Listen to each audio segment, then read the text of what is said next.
তুমি আবার দেখতে পাবে, মৃত্যুর আগে আমি তোমায় আমার চোখ দান করে যাব।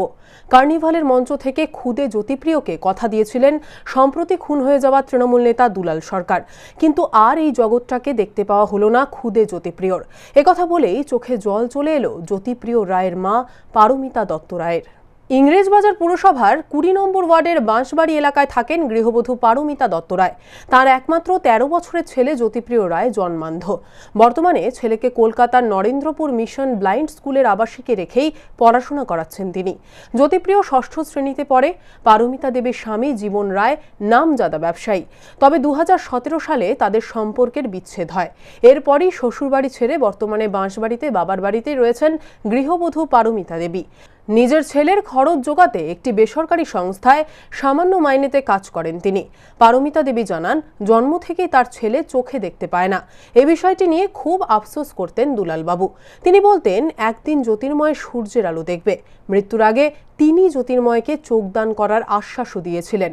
শুধু তাই নয়, ছেলের সমস্ত শিক্ষার খরচ প্রতি মাসে বহন করবেন বলেও আশ্বাস দিয়েছিলেন তিনি। কিন্তু ভাগ্য সাথ দিল না। এখন কি করে তার ছেলের পড়াশোনা চালাবেন তা নিয়েও চিন্তায় রয়েছেন তিনি। দাদার প্রোগ্রামে আমরা গেছিলাম ২৯ তারিখে। আর ৩০ তারিখে ওনারা প্রোগ্রাম হয়, আবৃত্তি করেছিল আমার ছেলে কার্নিভালে ২৯ তারিখে। তো প্রত্যেকবারই ছেলে প্রোগ্রাম করেই থাকে ওখানে। তো দাদা সেদিনই স্টেজের উপরে উঠে আমার ছেলেকে গলা জড়িয়ে বললো যে ওনার চোখের জন্য যে আমার দৃষ্টি, সেটা উনি ইয়ে করবেন। আমি তো কদিনই বা বাঁচবো, আমার চোখ দুটো আমি ওকে দান করে যাবো, এই কথাটা বলেছে।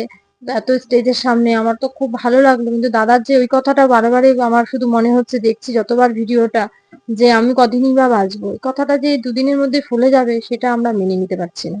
খুবই খারাপ লাগছে, একটা দুঃখজনক ব্যাপার হয়ে গেল। এরকম আমাদের টাউনের মধ্যে, ওনার বাড়ির এলাকার মধ্যে যে এরকম ভাবে হবে, এটা আমরা মেনে নিতে পারছি না। তাহলে আমরা তো সাধারণ মানুষ, উনি একটা গুণী মানুষ হিসেবে লোকটা খুবই ভালো। আমরা চাইছি যারা এই যে দোষ করেছেন তাদের কঠোরত শাস্তি পায়। আর আমার ছেলেটার, আর এইটা আমি এটা ভেবেছিলাম সুরাহা পাবো, সেটা পেলাম না। চোখটাও পেলাম না, মানুষটাই তো থাকলো না। এইটার থেকে আর তো কিছু বলা যায় না।